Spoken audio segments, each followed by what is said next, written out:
Bhojpuri superstar Ritesh Pandey का blockbuster rap song hello कौन के बाद एक और मस्ती भरा फुल टू धमाल ऑडियो सॉन्ग कौन था यूट्यूब पर रिलीज किया गया है, जो कि रिलीज होते ही वायरल हो गया है।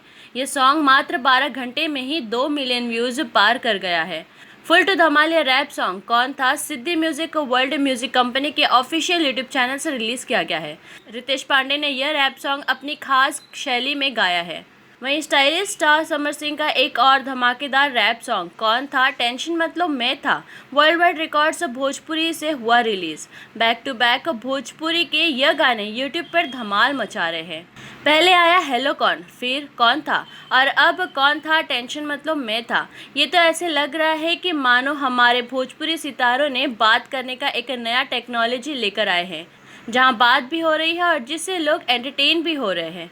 अब तो देखना यह है कि आखिर इसके बाद कौन से सितारे अपने जवाब को गाने में बताएंगे।